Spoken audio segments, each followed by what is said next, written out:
નમસ્કાર, પ્રણામ મિત્રો, જય માતાજી, જય શ્રી કૃષ્ણ મિત્રો. આજની વાર્તા અંત સુધી સાંભળવા નમ્ર વિનંતી છે. તો ચાલો જાણીએ. દિવાળી આવવાની હતી અને ઘરમાં બિલકુલ પણ રાશન નહોતું. હું એક વિધવા હતી અને ખૂબ જ વધારે પરેશાન હતી કે કંઈ પણ ખાધા વગર મારા બાળકો કઈ રીતે રહેશે. મારા ત્રણેય બાળકો હજી ઘણા નાના હતા.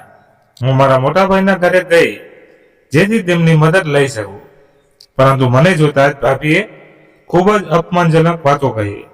તે કહેવા લાગી કે તેમણે અનાથોની જવાબદારી નથી લીધી અને મને દરવાજાથી ભગાડી નાખી.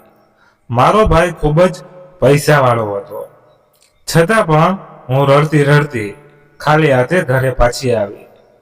પરંતુ આગલા જ દિવસે મારા હોશ ઉડી ગયા જ્યારે ભાઈનો ફોન આવ્યો.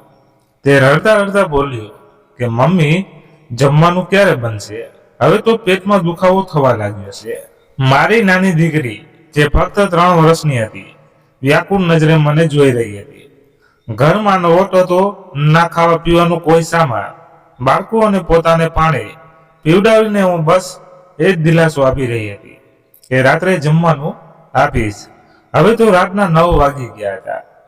બાળકો ભૂખના કારણે તડવડી રહ્યા હતા અને મારું મન ખૂબ જ તડપી રહ્યું હતું. હું ક્યારે નહોતી ઈચ્છતી મારા બાળકો ભૂખ્યા રહે, પરંતુ મારી પાસે કોઈ ઉપાય જ ન હતો. ઘણી વખત હિંમત કરીને નીરજભાઈના ઘરે જવાની કોશિશ કરી, પરંતુ હિંમત જ ભેગી ન કરી શકી. જ્યારથી હું વિધવા થઈ હતી, એક રૂપિયા માટે મારે હેરાન થવું પડતું હતું અને સાસરાવાળાઓએ મને 3 બાળકોની સાથે ઘરેથી કાઢી મૂકી. નીરજભાઈએ તો ક્યારેય પાછું વળીને પૂછ્યું પણ નહીં કે બહેન જીવતી પણ છે કે નહીં. મારી આંખોથી આંસુ વહી રહ્યા હતા. આખરે મેં પોતાની નાની દીકરીને ગળે લગાડીને અને મજબૂરીમાં ઘરની બહાર નીકળી. મેં પડોશીનો દરવાજો ખખડાવ્યો. સામેવાળા મમતા આંટીએ દરવાજો ખોલ્યો. મને જોઈને તેમનો ચહેરો થોડો બગડ્યો. તે બોલ્યા, શું છે? મેં કહ્યું, આંટી, બસ 2 રોટલી આપી દો. સુકાયેલી અને વાસી હશે તો પણ ચાલશે. હું મારા બાળકોને પાણીમાં બોળીને ખવડાવી દઈશ. સવારથી કંઈ નથી ખાધું. ભગવાન માટે અમારી હાલત પર દયા કરો. કદાચ તેમના મનમાં થોડી દયા આવી ગઈ હતી. તેમને 3 વાસી રોટલી મને આપી અને કહ્યું, લે બસ આટલી જ છે અને હવે દરવાજો ન ખખડાવતી. કામ ચો, નહીં હાથ પગ બરાબર છે પણ શરમ નથી આવતી. માગતા મેં આંસુ લૂછ્યા અને ઘરે પાછી આવી ગઈ. મારા હાથમાં રોટલી જોઈને બાળકોના ચહેરા પર ખુશીની લહેર દોડી ગઈ. રોટલી સુકાયેલી હતી એટલે મેં તેને થોડી પાણીમાં ભીંજવીને નરમ કરી અને આંસુ વહાવતા મારા બાળકોને ખવડાવવા લાગી. એ બિચારા એ જ રોટલી ચાવીને પાણી સાથે ઉતારી રહ્યા હતા અને મારું મન અંદર ને અંદર રડી રહ્યું હતું. ગરીબી પણ કેટલી અજીબ ચીજ છે અને આ ગરીબીમાં જો કોઈ વિધવા અને નિસહાયની મદદ ન કરે તો એવા ભાઈનો શું ફાયદો? એ વિચારીને મારા મનમાંથી એક ચીખ ઉઠી. મારા બાળકોએ બસ એટલા જ કોળિયા ખાધા હતા કે પેટને થોડો આરામ મળી જાય. 3 બાળકો હતા અને ત્રણેયના ભાગમાં બસ એક રોટલી આવી હતી. પછી તે બધા પાણી પીને ત્યાં આંગણામાં ચાદર પાથરીને સૂઈ ગયા.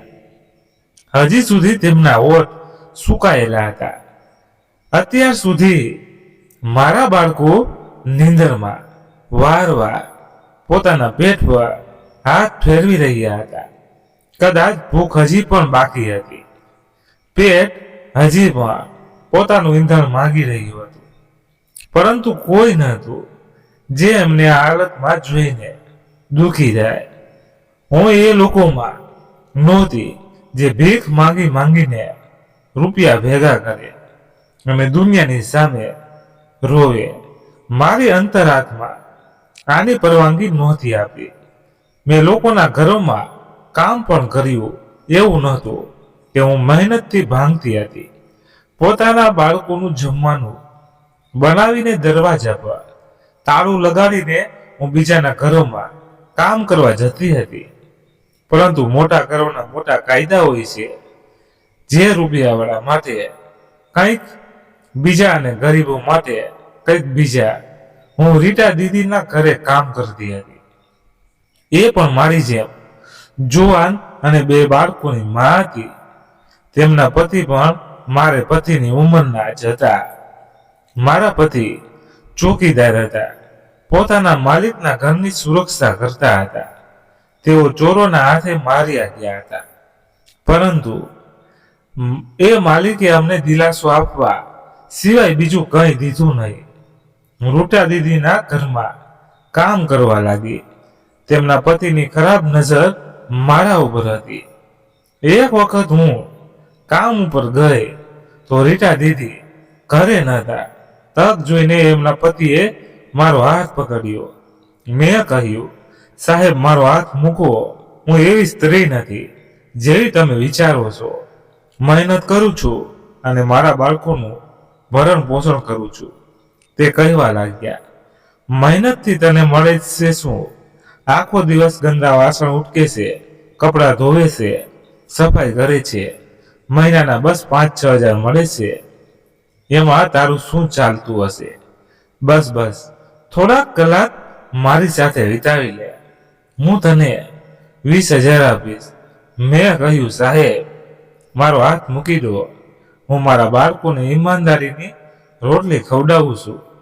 લોહી પરસેવો એક કરું છું. 5-6 હજાર ઘરમાં કામ કરું છું. દરેક સ્ત્રી વહેતાથી નથી હોતી. મેં જબરજસ્તી તે વ્યક્તિથી પોતાનો હાથ મુકાવવાની કોશિશ કરી. તે કહેવા લાગ્યો, આજે તો તને નહીં જ મૂકું. તારી મરજી હોય કે ન હોય, મારી મરજી તો છે ને. જ્યારથી તને જોઈશે મારું દિમાગ ખરાબ થઈ ગયું છે. એમ કહેતા તે મને ખેંચીને રૂમમાં લઈ ગયો. હું રાડો પાડવા લાગી તો તેણે મારા મોઢા પર હાથ દબાવ્યો. કહેવા લાગ્યો, જો રાડો પાડી તો તારું ગળું દબાવીને મારી નાખીશ. પછી તેણે મને પલંગ પર ધક્કો માર્યો અને રૂમનો દરવાજો બંધ કરી દીધો. એના પહેલા કે તે મારી સાથે કંઈક ખરાબ કરે, ત્યાં એક લોખંડનો ગુલદાન પડેલો હતો. મેં તે ઉપાડ્યો અને જોરથી તેના માથા પર મારી દીધો. હું તરત તેને ધક્કો મારીને ઊભી થઈ ગઈ અને દરવાજો ખોલીને બહાર નીકળી ગઈ. જ્યાં સુધી એ મારી પાછળ આવે, હું મુખ્ય દરવાજો ખોલી અને ભાગી પોતાના ઘરે આવી ગઈ. ઘરે આવીને હું જોરથી રડવા લાગી. મને રતનની ખૂબ જ હૃદયના ઊંડાણપૂર્વક યાદ આવી રહી હતી. જ્યારે એ હતા તો કોઈની હિંમત નહોતી કે મારા પર આંગળી ઉપાડી શકે, કે મને ખરાબ નજરે જોઈ શકે. પરંતુ જ્યારથી એ જતા રહ્યા, મહોલ્લા વાળાઓએ મારા ઉપર ઊંધી સીધી નજરો નાખવાની શરૂ કરી દીધી. રીટા દીદીએ મને ન્યાય પણ ન આપ્યો. હું રડતી ઘરે પાછી આવી. મને સિલાઈ પણ નહોતી આવડતી અને ના હું વધારે ભણેલી હતી, કેમ કે નીરજભાઈએ મને ભણવા જ નહોતી દીધી. તે કહેતા હતા કે તારે ક્યાં નોકરી કરવી છે? હું ભણીશ તો મોટો ઓફિસર બનીશ. તને ઘણા બધા રૂપિયા આપીને તારા લગ્ન કરાવીશ. પરંતુ એવું કંઈ થયું નહીં. નીરજભાઈએ ખૂબ અભ્યાસ કર્યો, ઓફિસર પણ બની ગયા. પરંતુ ભાભી મોટા ઘરથી આવી હતી. મારા માતા પિતા જીવિત નહોતા. હું એકલી જ નીરજભાઈની સાથે રહેતી હતી.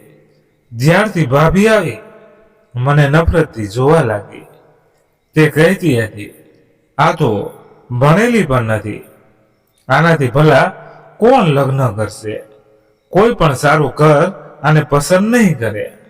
નીરજભાઈ પણ પોતાની પત્નીના આવતા જ બદલી ગયા હતા. તેમનો વ્યવહાર બદલી ગયો. તેમણે મારા લગ્ન એક ગરીબ ચોકીદારથી કરાવી દીધા. હું એની સાથે પણ ખુશાલ જીવન જીવી રહી હતી. પરંતુ નસીબને કદાચ કંઈક બીજું જ મંજૂર હતું. હું 3 બાળકોની મા બની ગઈ હતી. મારી સૌથી નાની દીકરી 2 વર્ષની હતી જ્યારે રતન મને છોડીને જતા રહ્યા.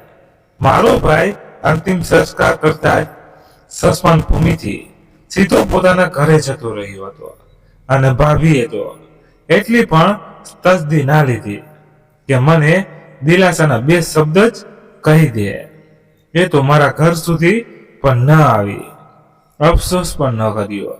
મને સમજાઈ ગયું હતું કે ભાઈ ક્યારેય મારી મદદ નહીં કરે. મહેનત કરવી જોઈએ, પરંતુ આબરૂની રક્ષા કરવી મુશ્કેલ થઈ ગઈ હતી. એટલા માટે મેં કામ મૂકી દીધું. પરંતુ હવે સમજાઈ નહોતું રહ્યું કે ઘરનો ખર્ચો કઈ રીતે ચલાવવો, શું કરવું. દિવાળીનો મહિનો શરૂ થવાનો હતો અને મારા ઘરમાં ભૂખમરાની સ્થિતિથી મારા બાળકો ભૂખથી તળવળી રહ્યા હતા. હવે હું એમ વિચારી રહી હતી કે કાશ કોઈ દાન જ આપી દે, કોઈ પોતાની બચતથી દાન કાઢીને મને આપી દે, જેથી મારા બાળકોનું પેટ ભરાઈ શકે. પરંતુ મારા જેવા સ્વાભિમાની લોકોનો હાલ પૂછવા વાળું કોઈ નહોતું.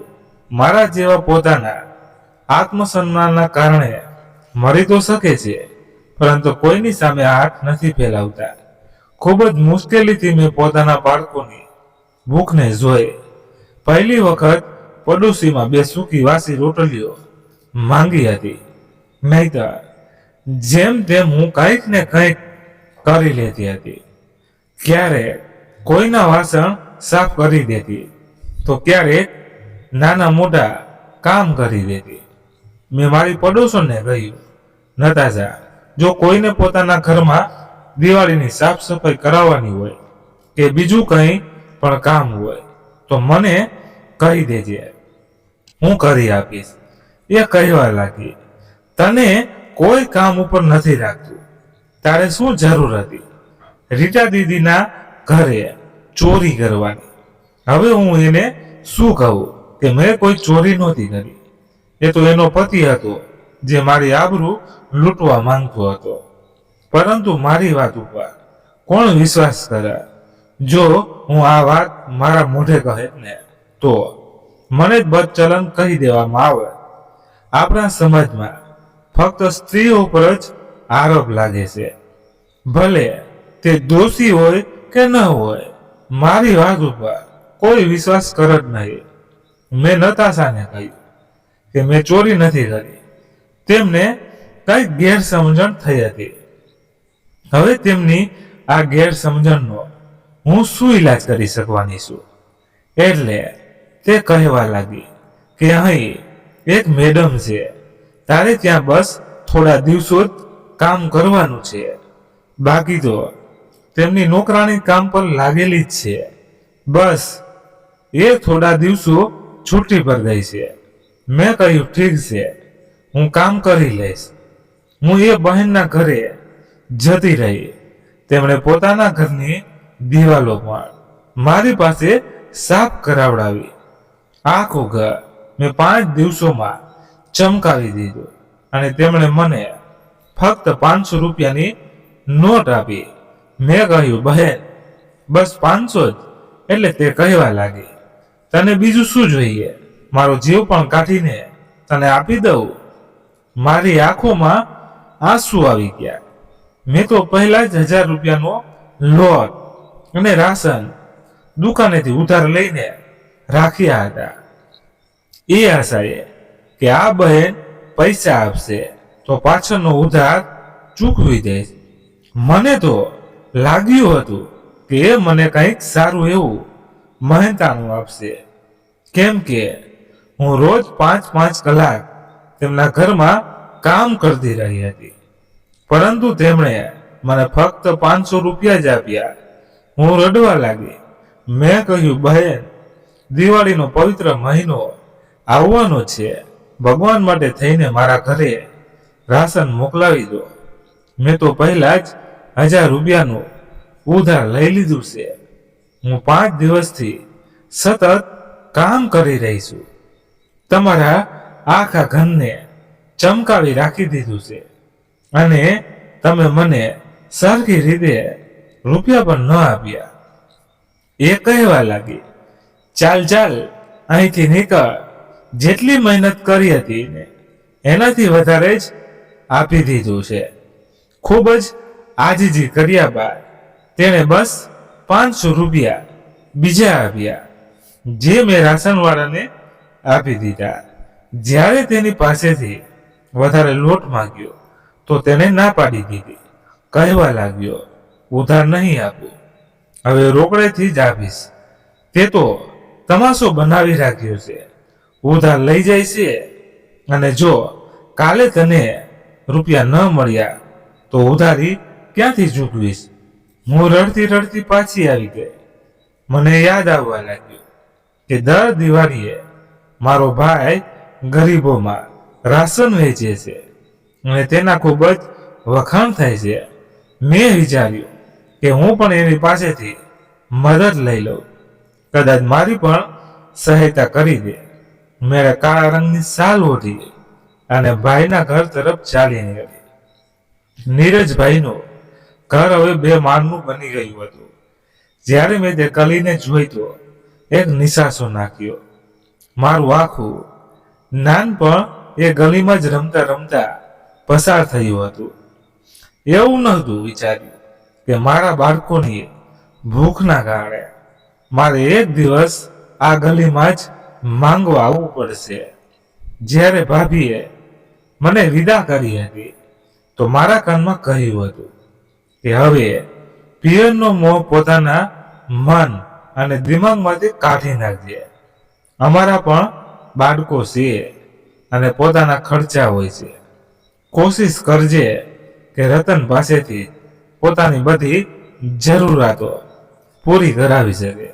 મેં આ વાતની ગાંઠ બાંધી લીધી હતી. ત્યારે પિયર જતી પણ હતી તો ભાભીનો વ્યવહાર એવો હતો કે દિલ દુખી થઈ જતું. અમને સ્ટીલના ગ્લાસમાં પાણી આપતી હતી. જમવાનું તો દૂરની વાત, ક્યારેય ચા પણ પૂછી નહીં. બસ પાણી પીવડાવ્યું અને પૂછવાનું શરૂ કરી દીધું, ક્યારે જઈશ? અમારે ક્યાંય બહાર જવાનું છે. હું બાળકોની સાથે પાછી આવી જતી. રતન તો મારા પિયરે આવતા જ નહોતા. કહેતા હતા, તારા ભાઈ અને ભાભી મને સન્માન નથી દેતા. હું ચોખ્ખી રોટલી ખાઈ લઈશ, પરંતુ કોઈ પાસે માંગીશ નહીં. તારી ભાભીના નખરા તો જો, અને મારો સિદ્ધાંત છે કે જ્યાં આપણને માન સન્માન ન મળે ત્યાં પગ ન મૂકવો જોઈએ. મેં પણ એવું જ કરવાનું શરૂ કરી દીધું. પોતાના જ ઘરમાં મને લગાવવું, કેમ કે કદાચ મારા ભાઈનું સ્તર હવે ઊંચું થઈ ગયું હતું. એને હવે મારા જેવી ગરીબ બહેનને મળવું ગમતું નહોતું. તો પછી હું ક્યાં મોઢે ભાઈ પાસે જાઉં? દિવાળી આવતી જતી રહી, પરંતુ મારો ભાઈ ના તો ક્યારેય દિવાળીમાં મળવા આવ્યો અને ના ક્યારેય મારા હાથમાં 500 રૂપિયા દિવાળી પેટે રાખ્યા. કદાચ તેની ઈચ્છાઓ ઘણી વધી ગઈ હતી, અથવા તો પછી મોંઘવારી જ હતી કે તેની પાસે પોતાની બહેનને દેવા માટે પણ રૂપિયા નહોતા. તે ગરીબ લોકો હતા બિચારા, અને એ બહેન જે રડી રડીને ભાઈની સફળતાની પ્રાર્થના કરતી હતી, આજે આ હાલતમાં પહોંચી ગઈ હતી. પરંતુ ભાઈના મનમાં જરાય પણ લાગણીનો ભાવ ન હતો. મેં પોતાનો ચહેરો છુપાવી લીધો. ક્યાંક મારો ચહેરો જોઈને મારા ભાભીનું મોઢું ન બગડી જાય. કદાચ મને ગરીબ સમજીને તે રાશન આપી દે, પરંતુ પોતાની નણંદ સમજીને તે ક્યારેય પણ ન આપે. મેં દરવાજો ખખડાવ્યો. દરવાજો મારી ભાભીએ ખોલ્યો. મેં કહ્યું, બહેન, દિવાળીનો મહિનો છે. ઘરમાં બાળો ભૂખથી ટળવળી રહ્યા છે.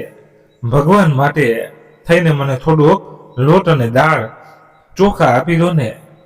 ભાભી કહેવા લાગી, ચાલ ચાલ અહીંથી, અમે લોકો પહેલાથી જ રાશન વેચી આવ્યા છીએ. મેં કહ્યું, ભગવાન માટે થઈને કંઈક તો આપી દો.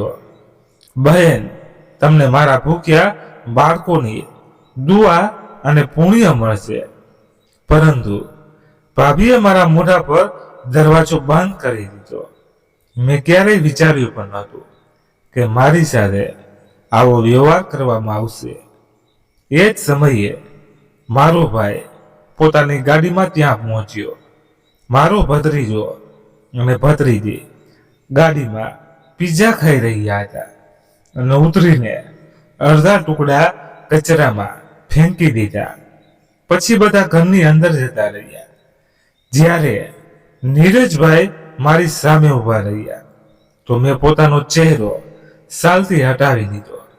કદાચ મને આ હાલતમાં જોઈને ભાઈનું મન પીગળી જાય. તેમણે મને જોઈ અને પછી આંખો ફેરવી લીધી. તે બોલ્યા, શું વાત છે? મેં કહ્યું, મારા બાળકો ભૂખ્યા છે. તે બોલ્યા, તું ઠીકઠાક છો? ક્યાંય કોઈ કામ કરી લે ને. મેં કહ્યું, ભાઈ, બાળકો ભૂખથી ટળવળી રહ્યા છે. ભગવાન માટે થઈને તમારા છોકરાઓનું કંઈક આપી દો ને. તે બોલ્યા, હું દાન પુણ્ય કરી ચૂક્યો છું. હવે મારી પાસે કંઈ નથી. મારી આંખોમાં આંસુ આવી ગયા. જ્યારે મારા ભાઈએ ખીચામાંથી સિગરેટ કાઢી મોઢામાં મૂકી અને પોતાના ઘરની અંદર જતો રહ્યો. મેં કચરામાંથી ફેંકેલા પીઝાના ટુકડા ઉપાડ્યા અને પોતાની શાલમાં વીંટી લીધા. મારી આંખમાંથી આંસુ વહી રહ્યા હતા. જ્યારે હું ત્યાંથી જઈ રહી હતી ત્યારે હું કોઈની સાથે જોરથી ભટકાણી. મારા હાથમાંથી પીઝાના ટુકડા જમીન પર પડી ગયા અને ધૂળવાળા થઈ ગયા. એ જોઈને મને વધારે રડવું આવી ગયું, કેમ કે મારા બાળકો તે ધૂળવાળા ટુકડા તો ન ખાઈ શકે ને. હું જમીન પર બેસી ગઈ અને ટુકડાને ભેગા કરવા લાગી. ત્યારે તે વ્યક્તિ પણ મારી સામે બેસી ગયો. તે કહેવા લાગ્યો, તો મીરા છે ને. આ સાંભળીને હું ચોંકી ગઈ અને તેની તરફ જોયું અને પછી તરત જ ઊભી થઈ ગઈ. ટુકડાને હાથેથી સાફ કર્યા અને ફરીવાર શાલમાં વીંટ્યા. પછી ઉતાવળા પગલે આગળ વધી ગઈ. મારું હૃદય જોર જોરથી ધબકી રહ્યું હતું. કાશ તેને મને ઓળખી ન લીધી હોત. કાશ હું આ ગલીમાં ફરીવાર ન આવી હોત. પરંતુ માણસ પોતાના ભૂતકાળથી પીછો ન છોડાવી શકે. હું પણ મારા ભૂતકાળથી પીછો ન છોડાવી શકી. જે સમયથી હું બચી રહી હતી એ જ મારી સામે આવીને ઊભો હતો. રડતા રડતા ઉતાવળા પગલે હું પોતાના ઘર તરફ નીકળી ગઈ. અડધો કલાક લાગ્યો મને ઘરે પહોંચવામાં. જ્યારે મેં દરવાજો ખોલ્યો તો મારા બાળકો ભૂખી નજરે મારી તરફ જોઈ રહ્યા હતા. મેં એ જ પીઝાના ટુકડા જે ભાઈના ઘરેથી કચરાથી મળ્યા હતા કાઢીને તેમને આપી દીધા. મારા ભૂખ્યા બાળકો તે ખાવા લાગ્યા અને મારી આંખમાંથી આંસુ વહેવા લાગ્યા. ત્યારે હું મારા ભૂતકાળમાં ખોવાઈ ગઈ. મારા કાનમાં તે વ્યક્તિનો અવાજ ગુંજ્યો, મીરા, એક વખત પોતાની ભાભી અને ભાઈ સાથે વાત તો હું તને ખૂબ જ ખુશ રાખી શકું છું. મેં કહ્યું, નહીં, હું એવું ન કરી શકું. મારા ભાઈ મારા માટે જે પણ નિર્ણય લેશે એ જ મારા માટે સારું હશે. મેં તને ક્યારેય કોઈ આશા નથી અપાવી. તે કહેવા લાગ્યો, મેં ક્યારેય કહ્યું, પરંતુ હું તારા માટે કંઈ પણ કરી શકું છું. તારા ભાઈને રૂપિયાની જરૂર છે તો હું ખૂબ જ રૂપિયા કમાઈશ, પરંતુ તું પણ વાયદો કર કે મારી રાહ જોઈશ. પરંતુ મેં ના પાડી દીધી. મેં તેને કોઈ આશા કે વિશ્વાસ નહોતો અપાવ્યો. મને મારા ભાઈ ઉપર ખૂબ જ ગર્વ હતો. જે પણ નિર્ણય તે મારા માટે લેશે ને એ મારા માટે સારો જ હશે. રાકેશે કહ્યું, હું જઈ રહ્યો છું. 5 વર્ષ પછી પાછો ફરીશ. જો થઈ શકે તો મારી રાહ જોજે. આટલું કહીને તે જતો રહ્યો. રાકેશ અમારા પડોશમાં જ રહેતો હતો. જ્યારે પણ તેના મમ્મી કંઈક નવું બનાવતા હતા તે અમારા ઘરે લઈને આવતો હતો. એ સમયે હું ઘર પર એકલી જ રહેતી. દરવાજા પર ઊભો રહીને પ્લેટ આપતો અને તેના ચહેરા પર સ્માઇલ રહેતી. જ્યારે હું તેના હાથમાંથી પ્લેટ લઈને ખાલી વાસણ તેને પાછું આપતી તો તે કહેતો, તું ખૂબ જ સારી છે, મને તું ખૂબ સારી લાગે છે. અને હું ગભરાઈને દરવાજો બંધ કરી દેતી હતી. દર વખતે આ જ શબ્દો કહેતો હતો. આનાથી વધારે કંઈ કહેતો નહીં. એક વખત નીરજભાઈએ તેને જોઈ લીધું અને મને પૂછવા લાગ્યા, આ કોણ છે? મેં કહ્યું, પડોશમાંથી આવ્યો છે. તેઓ બોલ્યા, આગળથી જો અહીં આવે ને તો દરવાજો ના ખોલજે. તે ખૂબ જ ગુસ્સામાં હતા. હું ગભરાઈ ગઈ હતી. ત્યાર પછી નીરજભાઈએ મને કહ્યું કે તેમને એક છોકરી પસંદ છે અને તેઓ તેની સાથે લગ્ન કરવા માંગે છે. તેમણે પોતાની પસંદગીની છોકરી સાથે લગ્ન કરી લીધા. મને લાગ્યું ભાભી આવશે તો મારી જિંદગીમાં પણ ખુશીઓ આવી જશે. પરંતુ કદાચ સુખ અને શાંતિ મારા કિસ્મતમાં હતા જ નહીં. ભાભી ઘરના બધા જ કામ મારી પાસે કરાવતી હતી અને ભાઈના બદલેલા વ્યવહારને જોઈને હું હેરાન હતી. ભાઈ એ જ કરતા હતા જે ભાભી કહેતી હતી. એક વખત રાકેશે જમવાનું લઈને આવ્યો. તે સમયે ભાભી મને ખૂબ જ ખીજાઈ રહ્યા હતા અને મારા મોઢા પર થપ્પડ પણ મારી આંખમાંથી આંસુ વહેવા લાગ્યા. જ્યારે મેં દરવાજો ખોલ્યો તે સામે ઊભો હતો. મેં તેના હાથમાંથી પ્લેટ લીધી તો તે બોલ્યો, શું વાત છે? તને કોઈએ કંઈ કહ્યું? જેવી જ મેં પ્લેટ પકડી, ભાભી મારી પાછળ ઊભા હતા. તે કહેવા લાગ્યા, તો આ બધું થઈ રહ્યું હતું તારા ભાઈ અને મારી સામે. તું આ છોકરા સાથે પ્રેમ સંબંધ વધારી રહી છે. મેં કહ્યું, એવું કંઈ નથી ભાભી, હું ખૂબ જ ડરી ગઈ હતી. રાકેશ કહેવા લાગ્યો, તમે ખોટું સમજી રહ્યા છો. પરંતુ ભાભી બોલ્યા, હું બધું જ બરાબર સમજી રહી છું. હવે નીરજને આવવા દે. હું તમારા બંનેની હકીકત તેમની સામે રાખી દઈશ. આવું કહીને ભાભી ઘરથી બહાર નીકળ્યા અને રાકેશના ઘરે જતા રહ્યા. ત્યાં જઈને તેની મમ્મી સાથે ખૂબ જ અપમાનપૂર્વક વાતો કરી. તમારો દીકરો મારી નણંદને પોતાના પ્રેમમાં ફસાવવાની કોશિશ કરી રહ્યો છે અને ખબર નહીં શું શું કરી ચૂક્યો છે. જુઓ, તમે તમારા દીકરાને કાબૂમાં ન રાખ્યો તો હું આને આખા મોહલ્લામાં બદનામ કરી દઈશ. એ બિચારા સીધા સાદા મહિલા. તેમણે રાકેશને 2 થપ્પડ મારી. રાકેશ કહેતો રહી ગયો, મેં એવું કંઈ નથી કર્યું. આ ભાભી ખોટું બોલી રહ્યા છે. પરંતુ તેની મમ્મીએ કહ્યું, હવેથી તું એમના ઘરે નહીં જાય. પછીથી તેણે અમારા ઘરે આવવાનું બંધ કરી દીધું. બસ એક વખત આવ્યો હતો. છત ઉપર હું કપડાં સૂકવી રહી હતી. તેણે કહ્યું, બસ મારી રાહ જોજે. મને 5 વર્ષ લાગી જશે. હું તને આ હાલતમાંથી કાઢી લઈશ. પરંતુ મેં તેની રાહ જોઈ નહીં.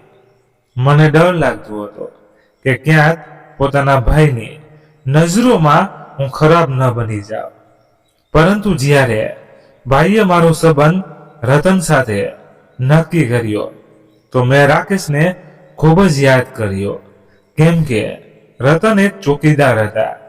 એક મોટા બંગલાની બહાર ચોકીદારીની નોકરી કરતા હતા અને મારા ભાભીના કહેવા પર મારા ભાઈએ મારો સંબંધ તેની સાથે જોડી નાખ્યો. ના પાડવાનો અધિકાર તો મારો પણ હતો, પરંતુ જો હું ના પાડત ને તો ભાભી ખબર નહીં મારા ઉપર કેવા કેવા આરોપ લગાવી દે.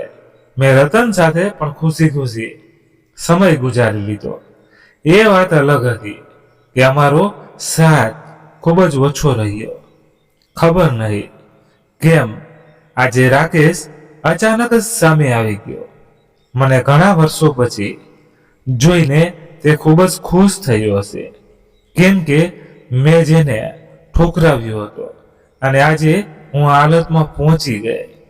એ તો કહેતો હતો કે હું તને ખૂબ જ ખુશ રાખીશ, હું તારા માટે દુબઈ જઈ રહ્યો છું, ઘણા બધા રૂપિયા કમાઈને લઈ આવીશ.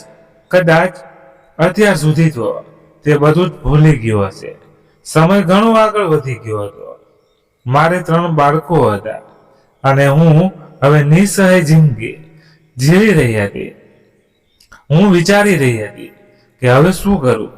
ભાઈના ઘરેથી તો ખાલી હાથે પાછી આવી ગઈ. તેણે તો પાછું વળીને પણ જોયું નહીં કે તેની બહેન તેના માટે થઈને શું બલિદાન આપ્યા હતા. આજ સુધી જે કંઈ પણ મારા ભાઈએ મારી સાથે કર્યું, હું છતાં પણ તેને ક્યારેય બધું આપી ન શકું. મારા ભાગનું મને કંઈ પણ તેણે આપ્યું નહીં. કહેતો હતો કે બધું જ એનું છે. આ માતા પિતાની મૂકેલી સંપત્તિ તેના જ રૂપિયાની છે. બહેનને જાણે હું હતી જ નહીં. હું આ જ બધા વિચારોમાં ખોવાયેલી હતી કે કોઈએ દરવાજો ખખડાવ્યો. જ્યારે મેં દરવાજો ખોલ્યો તો રાકેશ સામે ઊભો હતો. તેને જોઈને મારી આંખમાંથી આંસુ વહેવા લાગ્યા. તે કહેવા લાગ્યો, શું અંદર આવવાની અનુમતિ નહીં આપે? મેં કહ્યું, ના, મારા પતિ હવે જીવિત નથી અને હું કોઈ પારકા પુરુષને ઘરમાં પ્રવેશ નથી આપતી. નહીતર અડોશ પડોશ વાળા મારું જીવવું મુશ્કેલ કરી નાખશે. બસ આ મારા પતિની પોતાની છત છે જ્યાં હું માથું છુપાવીને બેસી છું, એટલા માટે તમે જઈ શકો છો. તે ત્યાંથી પાછો જતો રહ્યો, પરંતુ બીજા દિવસે ફરી દરવાજા પર કોઈએ ખખડાવ્યું. જ્યારે મેં દરવાજો ખોલ્યો તો રાકેશના હાથમાં ઘણા થેલા હતા. તેણે તે થેલા મારા દરવાજા પાસે રાખી દીધા. તે કહેવા લાગ્યો, આમાં ખાવા પીવાની અને બીજી જરૂરિયાતોની અમુક વસ્તુઓ છે, એ રાખી લે. મેં કહ્યું, ના, મને કોઈ વસ્તુની જરૂરત. ભગવાનનું દૂધેલું બધું છે. હું રાકેશનો કોઈ ઉપકાર લેવા નહોતી માંગતી. તે કહેવા લાગ્યો, હું બધું જ જાણું છું. જો તું આ બધું રાખી લઈશ ને તો તને મને ખૂબ જ ખુશી થશે. આને નિશ્ચિત રહે, આ કોઈ દાન દક્ષિણા નથી. મારા બાળકો બહાર આવ્યા. થેલામાં ખાવા પીવાનો સામાન જોઈને ખુશ થઈ ગયા. તેમને ખુશ જોઈને હું ખૂબ જ ખુશ થઈ ગઈ. હું થેલો અંદર લઈ આવી. તેમાં બધું જ હતું. લોટ, ચોખા, દાળ, ખાંડ, ઘરની બધી જરૂરતની વસ્તુઓ. મેં લોટ બાંધ્યો અને રોટલી બનાવી. મારા બાળકોએ પેટ ભરીને ખાધું અને જમ્યા પછી તેમણે તે માણસ રાકેશ માટે હાથ ઉપાડીને ઘણી બધી દુઆઓ કરી. જેણે અમને ભોજન આપ્યું હતું તેમણે ઈશ્વરને પ્રાર્થના કરી કે તેની રોજીમાં બરકત થાય. થોડા દિવસો પછી તે ફરી આવ્યો. તે દરવાજાની બહાર ઊભો હતો, અંદર આવ્યો નહીં. તે બોલ્યો, જો તું મને આ યોગ્ય સમજે તો હું તારું અને તારા બાળકોનો આશરો બનવા માંગુ છું. મેં પૂછ્યું, શું તારી પત્ની તને આ વાતની અનુમતિ આપશે? મારી વાત સાંભળીને તે થોડું હસ્યો અને બોલ્યો, પત્ની છે જ નહીં. જો તું આ કરી દે તો મારું ઘર પણ વસી જાય અને તારા બાળકોને એક પિતા મળી જશે. હું તને ખૂબ જ ખુશ રાખીશ. મીરા, મારી આંખમાં આંસુ આવી ગયા. હું ના શું કામે પાડ? મને હકીકતમાં એક આશરાની જરૂરત હતી. દિવાળીથી એક દિવસ પહેલા અમારા લગ્ન થયા અને તે મને અને મારા બાળકોને પોતાના ઘરે લઈ ગયો. તેનું ઘર હજી પણ મારા ભાઈના ઘરની પાસે હતું. જ્યારે મારી ભાભી અને ભાઈએ આ જોયું તો મારી ભાભી મને સંભળાવવા લાગી. તે કહેવા લાગી, મને તો પહેલાથી જ ખબર હતી કે આ પોતાના પતિના નામ પર બેસશે નહીં. આ વખતે મેં કોઈ જવાબ ન આપ્યો, પરંતુ રાકેશે જવાબ દીધો. તે બોલ્યો, જ્યારે ભાઈ અને ભાભી આવા હોય ને તો એક સ્ત્રીને આવું પગલું ભરવું જ પડે છે. મારી ભાભી આ વાત સાંભળીને ગુસ્સે થઈ ગઈ અને પોતાના ઘરની અંદર જતી રહી. પરંતુ બીજા દિવસે મારો ભાઈ રડતો રડતો ઘરે પાછો આવ્યો. તેનો અવાજ સાંભળીને મારું હૃદય જોરથી ધડકવા લાગ્યું. એની ફેક્ટરી જેમાં તેને કરોડો રૂપિયા લગાડ્યા હતા એ શોર્ટ સર્કિટના કારણે બળીને રાખ થઈ ગઈ હતી અને તે કર્જામાં ડૂબી ગયો હતો. ઘણા બધા લોકો પોતાના રૂપિયા પાછા માંગવા આવવા લાગ્યા અને તેમને આ ઘર પણ વહેંચવું પડ્યું. મારી ભાભી અને ભાઈ હવે રસ્તા પર આવી ગયા. આ ઈશ્વરનો ન્યાય છે. તે એક ક્ષણમાં રાજાશાહી આપે છે તો આગલી જ ક્ષણે બધું છીનવી પણ શકે છે. તેના આપેલા ધનને આગળ વહેંચવું જોઈએ, અભિમાન ન કરવું જોઈએ. મારા ભાઈએ એવું ન કર્યું. તેણે મારો હક છીનવી લીધો હતો, મારી ઉપેક્ષા કરી હતી. એટલા માટે ઈશ્વરે તેની પાસેથી બધું છીનવી લીધું. હવે મારી પાસે બધું જ હતું. પોતાનું ઘર, ગાડી, મારા બાળકો સારી સ્કૂલમાં ભણી રહ્યા હતા. ઈશ્વરે મને મારા ધૈર્યનું ફળ આપી દીધું હતું. રાકેશના રૂમમાં હવે મારો ભાઈ ભાડાના મકાનમાં રહેતો હતો અને તેના બાળકો તેની પાસે જાત જાતની માંગ કરતા હતા. શાક રોટલી નથી ખાવા, અમને પીઝા બર્ગર ખાવા છે. તે એ જ વસ્તુઓ માંગતા હતા જેની તેમને પહેલા આદત હતી. પરંતુ હવે તેમના પિતા પાસે એટલા રૂપિયા નહોતા રહ્યા. પરંતુ હું એની બહેન હતી. મારું હૃદય પથ્થર ન હતું. હું દર મહિને તેના હાથમાં થોડા રૂપિયા રાખી દેતી જેથી તેને ક્યારેય પણ પોતાના બાળકો માટે વાસલી રોટી માટે કોઈના દરવાજા પર ન જવું પડે. મારી તમને બધાને વિનંતી છે કે કૃપયા પોતાની બહેનોની સાથે સારો વ્યવહાર કરો. જો તે વિધવા છે કે બેસહારા છે તો તેને એકલી ન મૂકો.